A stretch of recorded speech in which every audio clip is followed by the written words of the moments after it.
Welcome to Ravikiranalu TV. ముందుగా headlines చూద్దాం. Telangana 10th ఫలితాలు విడుదల. 10వ తరగతి ఫలితాల్లో 98.2% ఉత్తీర్ణత. తెలంగాణ రెసిడెన్షియల్ స్కూల్లో ఏకంగా 98.7% ఉత్తీర్ణత. ఈ ఏడాది 10th పరీక్షలకు సుమారు 5,09,403 మంది విద్యార్థులు హాజరు. సింహాద్రి చందనోత్సవంలో ప్రమాదం. 7 భక్తులు మృతి. సింహాద్రి అప్పన చందనోత్సవంలో అపశృతి. 300 టికెట్ కౌంటర్ వద్ద కూలిన సిమెంట్ గోడ. 7 భక్తులు మృతి, 4 గాయాలు.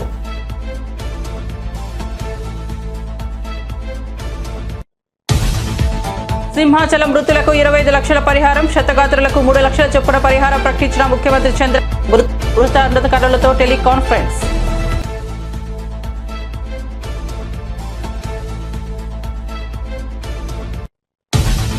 గోడ కూలుతుందని ఎవరూ అనుకోలేదు. బాధ్యులపై కఠిన చర్యలు తీసుకుంటామన్న అనిత. తాము దర్శనం చేసుకుని వచ్చాక గోడ కూలిన ప్రమాదం గురించి తెలిసిందన్న అనిత. అర్ధరాత్రి వర్షం పడుతున్న సమయంలో కూడా తాము ఇక్కడే ఉన్నామని వెల్లడి.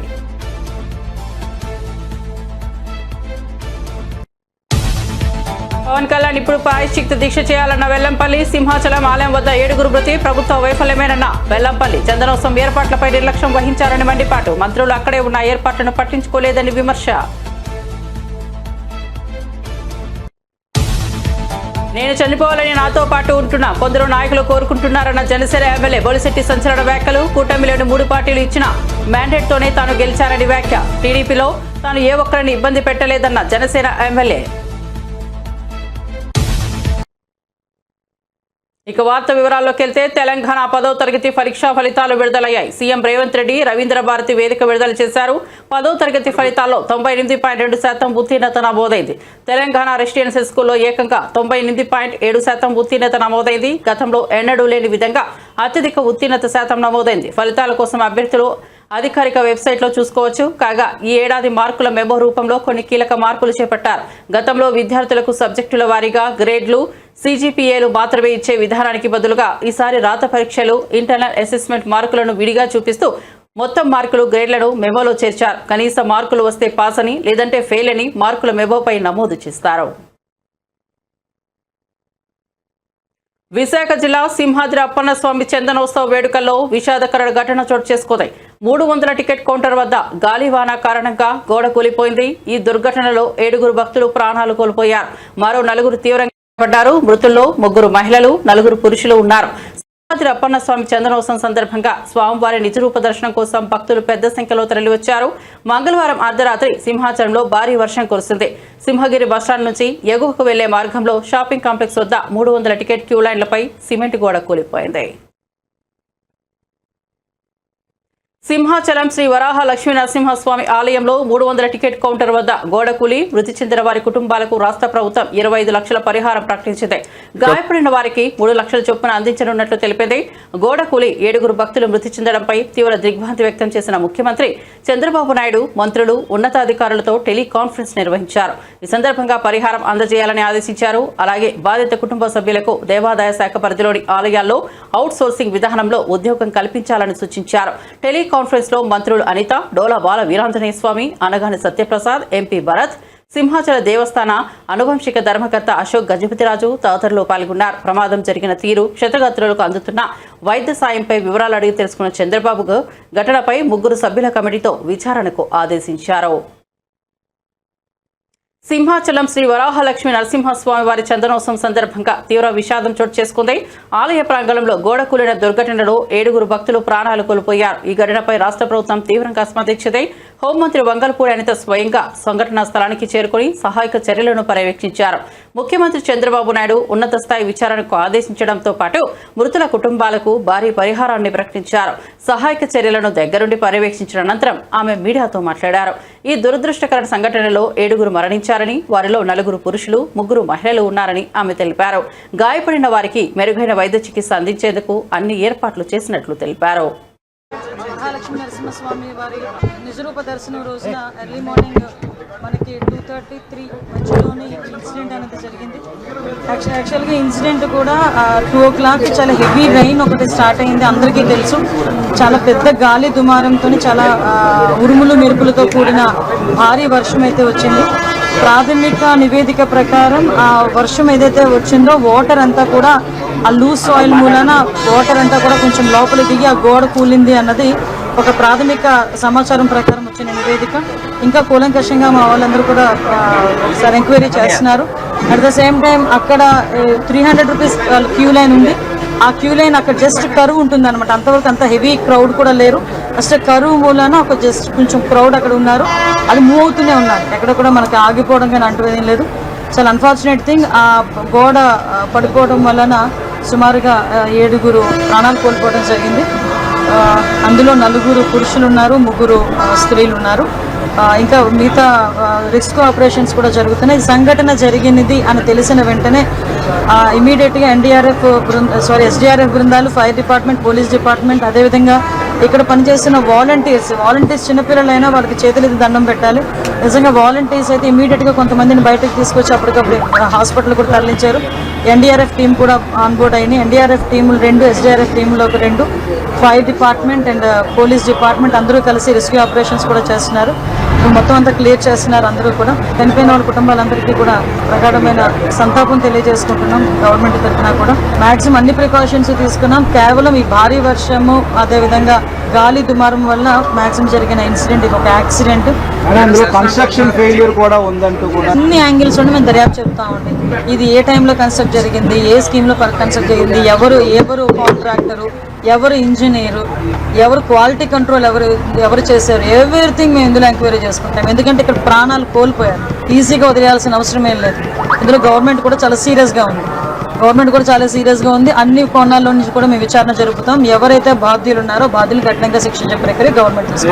నేను ప్రికాషన్స్ విషయంలో ఒక 2 days బ్యాక్ 3 days బ్యాక్ అంటే ఈ క్యూ లైన్లు మొత్తం ఆ క్యూ లైన్ అన్నీ మేము చెక్ చేసుకోవడం జరిగింది. ఇది అన్ఫార్చునేట్ థింగ్. అక్కడ గోడ ఉంది. ఆ గోడ పిల్లర్తో కట్టాడా, సిమెంట్తో కట్టాడా, బ్రిక్తో కట్టాడా అన్నది ఎవరు కూడా మేము చూసుకోవడానికి మాకు. కానీ విషయం ఏంటవుతుందంటే అక్కడ విపరీతంగా వర్షం పడింది. మీకు తెలుసు, మీరు ఆ టైంలో ఉన్నారు. నేను కూడా వర్షంలో తడుచుకునే దర్శనం చేసుకుని వచ్చాను. నేనే కాదు, పట్టు వస్త్రాలు సమర్పించడానికి వచ్చిన రెవెన్యూ మినిస్టర్ గారు కూడా వర్షంలో తడుచుకుని వెళ్ళారు. భారీ వర్షంలో తడుచుకుని వెళ్ళాము. ఈ వర్షం నేను దర్శనం చేసుకుని బయటకు వచ్చాను. ఇలా ఇన్ఫర్మేషన్ వచ్చింది గోడ కూలిందని. 1 or 2 ఇంజురీస్ అన్నారు.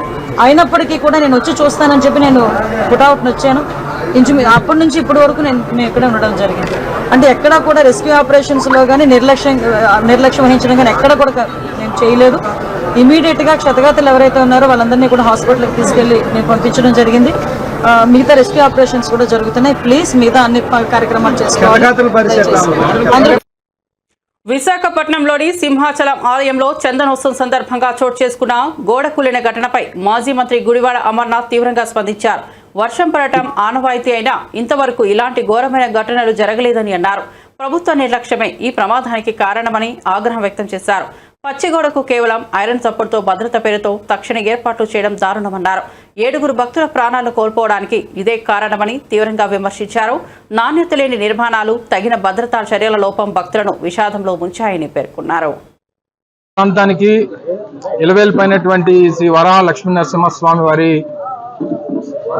చందనోత్సవం అత్యంత పవిత్రమైనటువంటి దినోత్సవం.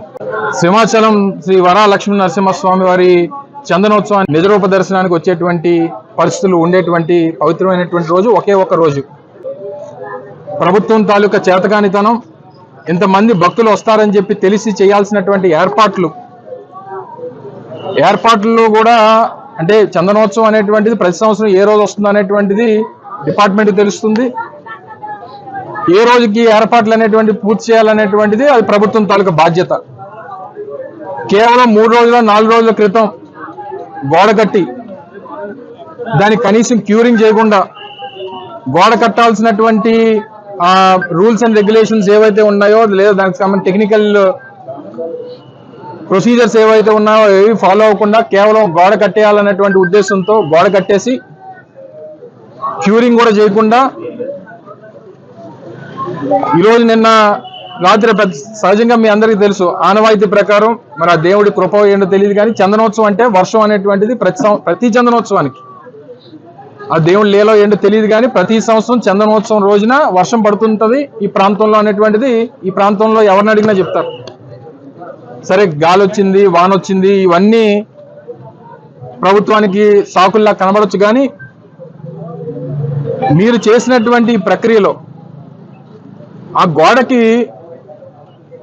భక్తులకు సంబంధించినటువంటి ఈ టెంట్లు వేయడానికి, ట్రస్సులు వేయడానికి ఏదైతే ఏర్పాట్లు చేశారో ఆ క్యూరింగ్ అవునటువంటి గోడకు తీసుకొని వచ్చి ట్రస్సులన్నీ కూడా తగిలించి దానికి మేకులు కొట్టి పూర్తిగా ఆ గోడను సపోర్ట్ కింద తీసుకొని ఏర్పాట్లన్నీ కూడా చేశారు.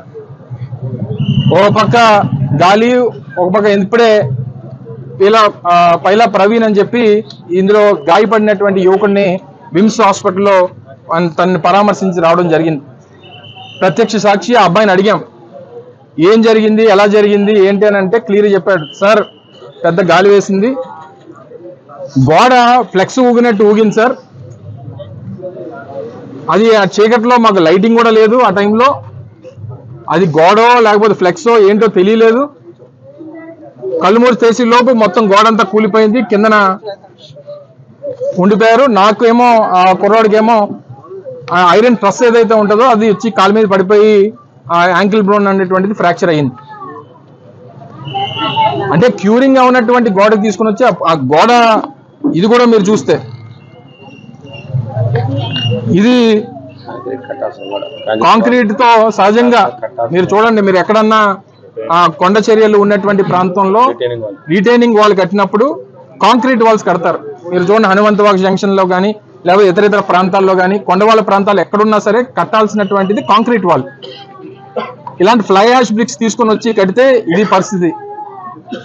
దీని క్యూరింగ్ లేదు, మధ్యలో కావాల్సినటువంటి కాంక్రీట్ పిల్లర్స్ లేవు, క్యూరింగ్ అనేటువంటిది జరగలేదు. దానికి తీసుకొని వచ్చి ఐరన్ ట్రస్సులు అన్ని కూడా తీసుకొని వచ్చి ఏర్పాట్లకు సంబంధించినటువంటి అన్ని ఇదే గోడకి వారు కొడితే దీని నాణ్యత ఇది. ఆ చుట్టుపక్కల ఉన్నటువంటి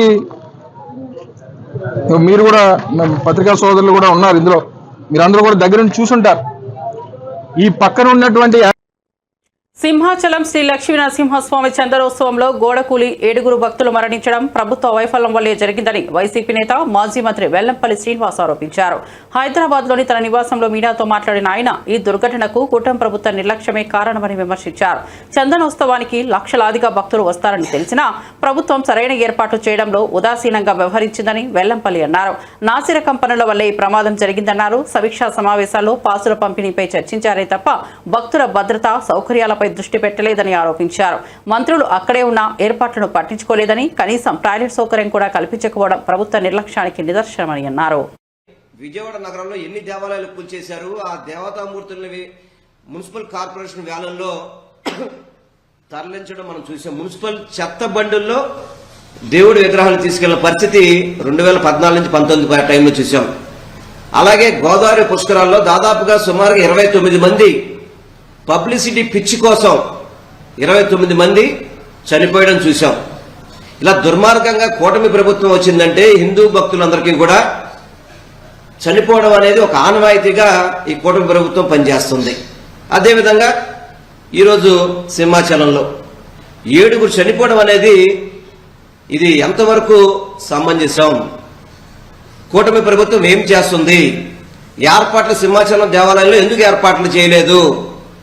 ఏదో చంద్రోత్సవానికి చంద్రబాబు గారు వస్తారు, పవన్ కళ్యాణ్ గారు వస్తారు, విఐపీలు వస్తారని చెప్పని అడావుడిగా నాసురకంతో ఒక గోడ నిర్మించారంట. అది 4 రోజుల్లో గోడ నిర్మించారంట.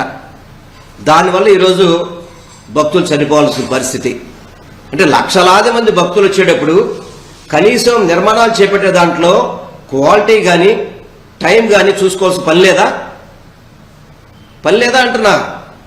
వీళ్ళు చందనోత్సవం మీటింగుల్లో చేసేది ఏంటంటే రివ్యూ మీటింగ్ ఒకసారి జరిగింది. ఆ మీటింగ్లో ఎమ్మెల్యేలు నాకు టికెట్లన్నీ, మీకు టికెట్లన్నీ, మాకు పాసులన్నీ, మాకు గౌరవం లేదని చెప్పని సాక్షాత్తు అక్కడ ఎమ్మెల్యే బండారు సత్యనారాయణమూర్తి గారు మాట్లాడారు. ఆల్రెడీ వాళ్ళు టికెట్లు పాసుల కోసం మాట్లాడారు తప్ప భక్తుల సౌకర్యాల్లో కానీ భక్తుల అక్కడ అవసరానికి కావాల్సిన పనుల్లో కానీ ఎక్కడా కూడా చొరవ చూసిన పరిస్థితి లేదు. హోమ్ మినిస్టర్ అదే జిల్లాలో ఉంటారు. అదేవిధంగా మన ఎవరో రెవెన్యూ మినిస్టర్ గారు ఉన్నారంటే అక్కడ, మరి ఎండోమెంట్ మినిస్టర్ గారు వెళ్ళారో లేదో తెలియదు. కనీసం అక్కడ మహిళలు చెప్తున్నారు, ఈరోజు టీవీలో చూస్తుంటే మనకు అర్థమవుతుంది, కనీసం బాత్రూమ్ సౌకర్యాలు కూడా ఏర్పాటు చేయలేదు ఈ కూటమి ప్రభుత్వం అనేది అక్కడున్న భక్తుల నుంచి వచ్చిన ఆవేదన. ఇందులో ఏదో అపచారం జరిగిందని మాత్రం మాకు అర్థమవుతుంది. డెఫినెట్గా ఈ కూటమి ప్రభుత్వం దేవాలయాల దాంట్లో కానీ హిందూ దేవుళ్ళలో కానీ హిందూ భక్తుల్లో ఏదో అపచారం జరుగుతుందని మాత్రం అర్థమవుతుంది. ఎందుకంటే మొన్న ముక్కోటినాడు దాదాపు 4 నెలల వస్తుంది ఇంచుమించుగా. ఎప్పుడు కూడా తిరుపతి చరిత్రలో ఎప్పుడైనా తిరుపతి చరిత్రలో 6 చనిపోయిన పరిస్థితి చూసామా? 6 చనిపోయారు. దాదాపు 40 మంది పైన పడి వాళ్ళందరికీ కూడా వివిధ రకాలుగా ఇబ్బందులు పడి వాళ్ళ ప్రాణాలు ఏం కోల్పోలేదు. అది వచ్చినప్పుడు కూడా కనీసం ఈ సింహాచలం చందనోత్సవానికి మనం బాధ్యత తీసుకోవాలని చెప్పని కనీసం ఈ కూటమి ప్రభుత్వం చర్యలు తీసుకోకపోవడం చాలా బాధాకరం, చాలా బాధాకరం. నేను గౌరవ డిప్యూటీ సీఎం గారికి మీ ద్వారా కోరుకుంటున్నాను, జరగని అపచారానికి మీరు దీక్షలు చేశారు, చాలా బాగానే ఉంది పని, దీక్షలు చేశారు. అది జరిగిందా జరగలేదో వెంకటేశ్వర స్వామి ఆ కోర్టులో తీర్పులు చెప్తాయి. కానీ ఇప్పుడు జరిగిన అపచారాలు, టీటీడీలో 6 చనిపోయారు, సింహాచలంలో ఇప్పటికి 7 చనిపోయారు. ఇప్పుడు చేయాలి మీరు దీక్షలు, ఇప్పుడు చేయాలి మీరు సంప్రోక్షణలు. ఎన్నికల ముందే రాజకీయ స్వార్థంతో ఎన్డీఎస్ఏ తుది నివేదిక విడుదల చేసిందని బీఆర్ఎస్ సీనియర్ నేత మాజీ మంత్రి హరీష్ రావు తీవ్ర వ్యాఖ్యలు చేశారు. గతంలో కేంద్ర సంస్థలైన ఈడీ, సిబిఐ ఎలా వాడారో ఇప్పుడు అదే తరహాలో ఎన్డీఎస్ఏను కూడా రాజకీయ ప్రయోజనాల కోసం వాడుతున్నారని ఆరోపించారు. అసెంబ్లీ ఎన్నికల ముందు ప్రాథమిక నివేదిక, పార్లమెంట్ ఎన్నికల ముందు ఇంటర్రిమ్ రిపోర్ట్, ఇప్పుడు రజతోత్సవ సభ ముందు తుది నివేదిక అంటూ బీజేపీ, కాంగ్రెస్ కలిసి కుట్ర చేశాయని అన్నారు. ఇది సాంకేతిక సంస్థ నివేదిక కాదని, పూర్తిగా రాజకీయ ప్రేరేపిత నివేదిక అని విమర్శించారు. తాము అన్ని ఆధారాలతో నిజాన్ని త్వరలో ప్రజల్లో ఉంచుతామని హరీష్ రావు స్పష్టం చేశారు. కూడా మీరు ఒకసారి గమనిస్తే అప్పటికే ఎలక్షన్ కోడ్ ఆఫ్ కండక్ట్ వచ్చింది. కాళేశ్వరం ఇన్సిడెంట్, మేడిగడ్డ ఇన్సిడెంట్ జరిగిన రోజు మేడిగడ్డకు పిల్లర్లు 2 కుంగిపోయిన రోజుకు అప్పటికే మోడల్ కోడ్ ఆఫ్ కండక్ట్ ఈ రాష్ట్రంలో అమల్లో ఉంది. ఎందుకు ఈ మాట ఆ డేట్ చూస్తే ఒకసారి మనకి election model code of conduct ఎప్పుడు అమల్లోకి వచ్చిందంటే October 9th model code of conduct వచ్చింది. ఈ ఇన్సిడెంట్ జరిగిందేమో 21st October జరిగింది. కానీ మీరు గమనిస్తే ఏం జరిగింది, ఎన్డీఎస్ఏ ఎంత వేగంగా స్పందించిందంటే ఆనాడు అసెంబ్లీ ఎన్నికల ముందు బీజేపీకి లబ్ధి చేకూర్చే విధంగా ప్రిలిమినరీ రిపోర్టు ఎప్పుడు ఇచ్చింది? 1st November, అంటే just with in 1 week, 1 week కూడా కాదు, ఇన్సిడెంట్ జరిగిన 2 రోజుల్లో వచ్చింది. 4 రోజుల్లోనే ప్రాథమిక నివేదిక ఇచ్చింది.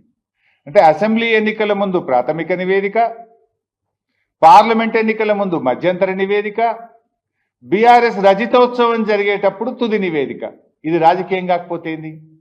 నేను ఇంకో మాట అడుగుతున్నా, పోలవరం డ్యామ్ ఉంది, అది కడుతున్నది కూడా ఇదే NDSA. NDSA is nothing but CWC, CWC is nothing but NDSA.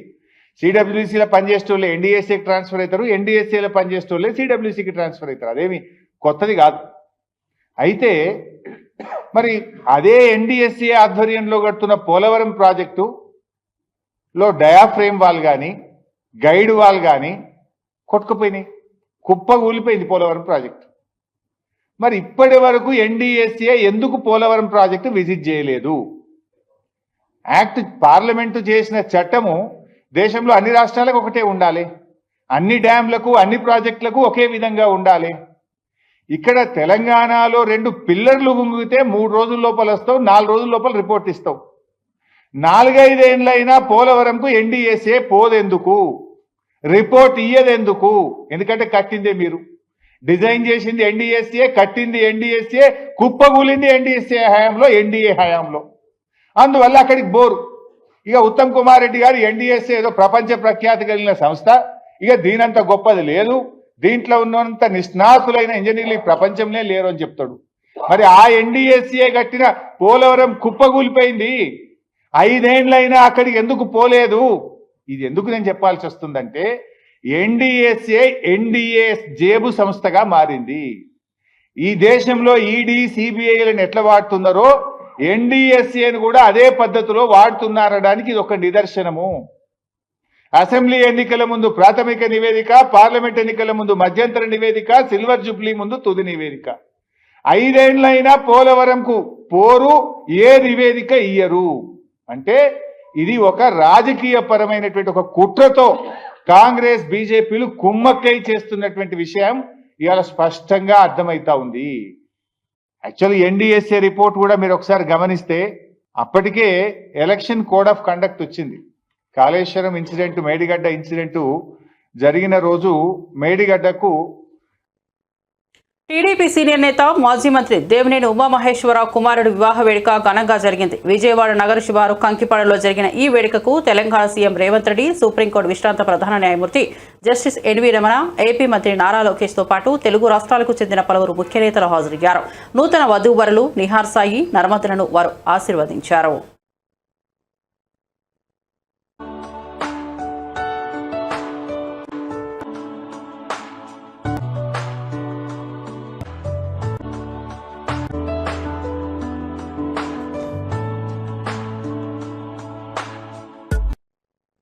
Janasena party Tadepalligudem MLA Bolisetti Srinivas సంచలన వ్యాఖ్యలు చేశారు. తనతో పాటే ఉంటున్న కొందరు నాయకులు తాను చనిపోవాలని కోరుకుంటున్నారని, తద్వారా వచ్చే ఉప ఎన్నికల్లో ఎమ్మెల్యే కావాలని ఆశిస్తున్నారని ఆయన తీవ్ర ఆరోపణలు చేశారు.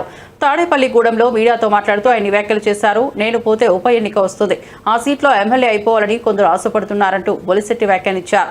తన గెలుపు వెనుక ఎవరి త్యాగాలు లేవని, తెలుగుదేశం, జనసేన, బీజేపీ 3 పార్టీలు కలిసి ఇచ్చిన మ్యాండేట్తోనే తాను గెలిచానని ఆయన స్పష్టం చేశారు. తాడేపల్లిగూడెం ప్రజలు తనను ఆశీర్వదించి గెలిపించారని, ఎవరి దయా దాక్షిణ్యాలపైన తాను ఆధారపడలేదని తేల్చి చెప్పారు. అటు బీజేపీ కానీ నేను ఎన్డీఏ ఎమ్మెల్యే, నేను ఏ పార్టీకి సంబంధించిన వ్యక్తిని కాదు. ఇన్ని జరుగుతూ ఉంటాయి. ఓ పక్కన అధికారుల్ని సమన్వయంతో పనిచేయించాలి అంటే ఓ పక్కన అధికారులను బెదిరిస్తారు. నువ్వు ఉండాలని లేదా, పైన మా పార్టీ ఉంది, నేను పంపేస్తాం. ఏం పంపేస్తారు మీరు? నేను ఎన్డీఏ ఎమ్మెల్యేని, నేనేమి వైఎస్ఆర్సీపీ ఎమ్మెల్యేని కాదు. ఇక్కడ అధికారులను కూడా పరిరక్షణ చేసుకోవాల్సిన అవసరం ఉంది. అధికారులకు అవసరం నాకు పూర్తిగా ఉంది. అధికారులు చేయకపోతే నేను చేయలేను. ఇక్కడ చేయమని కమిషనర్ ఆదేశిస్తే కమిషనర్ అన్ని ఇవన్నీ చేయించాడు. ఇది చేయమని అనిల్ వీళ్ళంతా ఉండి రాత్రానిక పాలన ఇక్కడ కొంతమంది కూర్చొని టీలు ఒకరు పెట్టి, కాఫీలు ఒకరు పెట్టి, గవర్నమెంట్ డబ్బులు ఇవ్వకుండా ఇది అభివృద్ధి చేస్తూ ఉంటే విమర్శలు చేసేవాళ్ళకి చెప్తున్నాను. నేను ఎప్పుడు చనిపోతున్నా తెలియదు, కానీ చనిపోయినప్పుడు మీరు ఖచ్చితంగా ఎమ్మెల్యే అవ్వాలని నేను కోరుకుంటున్నాను. నేను ఉండగానే చనిపోవాలని కోరుకోవద్దని చెప్పి కూడా మీకు తెలియజేస్తాను. ఎందుకంటే అది అన్యాయం. అది నా సర్వస్వం. నేను ఒక సామాన్యుడిని మీ ముందు నిలబడి స్థాయికి ఎదగడానికి భగవంతుడు నేను చేసిన వ్యాపారాలకు కలిసి ఎమ్మెల్యేగా అయ్యానంటే ఇక్కడ అధికారులను కూడా పరిరక్షణ చేసుకోవాల్సిన కళ్యాణ్ గారు, చంద్రబాబు నాయుడు ఆశయంతో నాకు టికెట్ వచ్చింది. ఖచ్చితంగా టికెట్ వచ్చిన తర్వాత గెలిపించడం అనేది ప్రజలు చేయవలసిన అవసరం ఉంది. ప్రజలు అత్యధిక మెజార్టీని ఇచ్చారు. తాడేపూడి కాన్స్టిట్యున్సీ ఏర్పడిన తర్వాత 62,500 మెజార్టీతో నన్ను ఎక్కించారు. నేను ఒక సామాన్యుడిని. మా నాన్నగారు ఒక ఆర్టీసీ డ్రైవరు. ఆ స్టేజ్ నుంచి ఒక ఎమ్మెల్యే ఎదగడానికి నా జీవితం అంతా కష్టపడ్డాను. ఇవాళ చాలా మంది మాట్లాడుతుంటే చాలా బాధేస్తుంది. ఎందుకంటే ఎలా ఉందంటే, నాతో ఉన్న కొంతమంది వ్యక్తులు నేను చనిపోతే బాగుండు, వెంటనే నాకు బై ఎలక్షన్ వస్తే నెగ్గితే ఎమ్మెల్యేని అయిపోతారన్న విధంగా ఆలోచన చేయడానికి నేను భరించలేకపోతున్నాను దాన్ని. నేను గెలిచిన తర్వాత నిరంతరం ప్రజల కోసమే పనిచేస్తా ఉన్నా. నా సొంత వ్యాపారం మానేశాను. నేను ఎక్కడా కూడా ఎవరిని ఇబ్బంది పెట్టలేదు. ఇటు తెలుగుదేశం మిత్రులు కానీ, అటు జనసేన కానీ, అటు బీజేపీ కానీ. నేను ఎన్డీఏ ఎమ్మెల్యే, నేను ఏ పార్టీకి సంబంధించిన వ్యక్తిని కాదు. ఇన్ని జరుగుతూ ఉంటాయి. ఓ పక్కన అధికారుల్ని సమన్వయంతో పనిచేయించాలి అంటే ఓ పక్కన అధికారులను బెదిరిస్తారు. నువ్వు ఉండాలని లేదా, పైన మా పార్టీ ఉంది, నేను పంపేస్తాం. తిరుమల శ్రీవారిని క్రికెటర్లు రజిత్ పాటిదార్, జితేష్ శర్మ దర్శించుకున్నారు. వీఐపీ ప్రారంభ విరామ దర్శన సమయంలో వారు స్వామివారి సేవలో పాల్గొన్నారు. మహిళా క్రికెటర్ శ్రేయాంక పాటిల్ స్వామివారిని దర్శించుకున్నారు. అంతకుముందు టీటీడీ అధికారులు వీరికి స్వాగతం పలికి దర్శన ఏర్పాట్లు చేశారు. దర్శనానంతరం రంగనాయకుల మండపంలో క్రికెటర్లకు పండితులు ఆశీర్వచనం చేసి స్వామివారి తీర్థ ప్రసాదాలను అందజేశారు.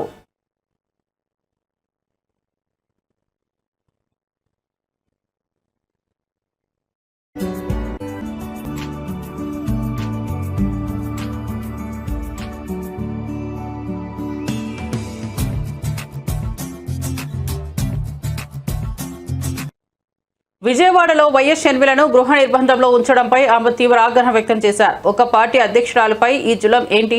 అమరావతి రాజధానిపై రీసెర్చ్ చేయడం తప్ప అని ప్రశ్నించారు. ఈ చర్యకు కారణం స్పష్టంగా చెప్పాలని ముఖ్యమంత్రి చంద్రబాబు నాయుడు, హోంమంత్రి అనితను డిమాండ్ చేశారు. ఈ రోజు నన్ను హౌస్ అరెస్ట్ చేశారు. ఏమండి, మన ఆంధ్ర రాష్ట్రంలో పబ్లిక్ ఇష్యూస్ గురించి మాట్లాడకూడదా? మీటింగ్లు పెట్టుకోకూడదా? ఏదైనా మీటింగ్లు ప్లాన్ చేస్తే హౌస్ అరెస్ట్ చేస్తారా? ఇదే కూటమి వైఖరియా? ఇలాగే ఉండబోతుందా? అదిగో పోలీస్ వ్యాన్, అది కవర్ చేయండి. వ్యాన్లు పోలీసులను దించారు.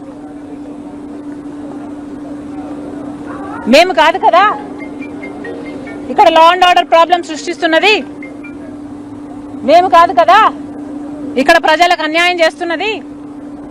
ఎవరు చేస్తున్నారు?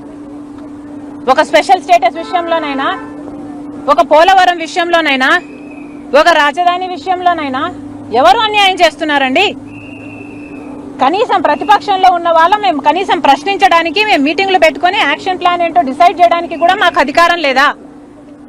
మేము అమరావతి క్యాపిటల్ కమిటీని వేస్తేనే మీకంతా భయం అయితే, ఇక మేము ఏదైనా ప్రొటెస్ట్ చేయాలనుకుంటే ఇక అసలు మమ్మల్ని చంపేస్తారో ఏమో. దేనికి వాడతారో మీ పోలీస్ ఫోర్స్ని? దేనికి వాడాలనుకుంటున్నారు? మీకు గులాంగిరి చేయించుకోవాలనుకుంటున్నారా?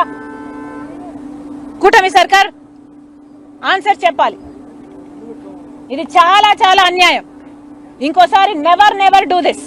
మీ పోలీసులు వచ్చారు, నన్ను హౌస్ అరెస్ట్ చేశారు, ఆ క్రమంలో నా మీద చెయ్యి కూడా వేశారు. This is not right. మహిళల మీద దిస్ కెనాట్ బి టాలరేటెడ్. ఇది మీకే అవమానకరం. Never ever do this again. House అరెస్ట్లు ఎందుకు చేస్తారండి? మాకు ఏ హక్కు లేదండి? ధర్నాలు చేసుకునే హక్కు లేదా? ప్రొటెస్ట్ చేసే హక్కు లేదా? ప్రజల తరఫున ప్రశ్నించే హక్కు లేదా? నియంతల్లా మారకండి. మొత్తం ఎంతమంది పోలీసులు వచ్చారు మేడం? ఎన్ని గంటల నుంచి మిమ్మల్ని ఆపే ప్రయత్నం చేశారు? పొద్దున 8 గంటల నుంచి 8 గంటలకో 7:30కో నాకు తెలిసింది. అప్పటి నుంచి వెహికల్స్ లో పోలీసులు ఉన్ననే ఉన్నారు. ఎన్నిసార్లు మేము బయటికి వెళ్తామన్నా హౌస్ అరెస్ట్ అని చెప్తూనే ఉన్నారు. This is not right. మీకున్నది police force law and order కాపాడడానికి. ఇప్పటికే మహిళల మీద జరిగే అత్యాచారాలలో బులెటిన్ ముగించే ముందు హెడ్లైన్స్ మరోసారి చూద్దాం. తెలంగాణ 10th ఫలితాలు విడుదల. 10వ తరగతి ఫలితాల్లో 98.2% ఉత్తీర్ణత. తెలంగాణ రెసిడెన్షియల్ స్కూల్లో ఏకంగా 98.7% ఉత్తీర్ణత. ఏడాది 10th పరీక్షలకు సుమారు 5,09,403 మంది విద్యార్థులు హాజరు. సింహాద్రి చందనోత్సవంలో ప్రమాదం. 7 భక్తుల మృతి. సింహాద్రి అప్పన చందనోత్సవంలో అపశృతి. 300 టికెట్ కౌంటర్ వద్ద కూలిన సిమెంట్ గోడ. 7 భక్తుల మృతి, 4 గాయాలు.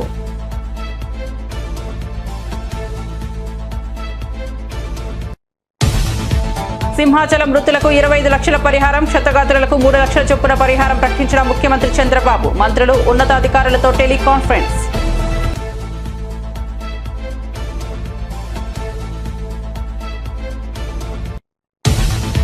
గోడ కూలుతుందని ఎవరూ అనుకోలేదు. బాధ్యులపై కఠిన చర్యలు తీసుకుంటామన్న అనిత. తాము దర్శనం చేసుకుని వచ్చాక గోడ కూలిన ప్రమాదం గురించి తెలిసిందన్న అనిత. అర్ధరాత్రి వర్షం పడుతున్న సమయంలో కూడా తాము అక్కడే ఉన్నామని వెల్లడి.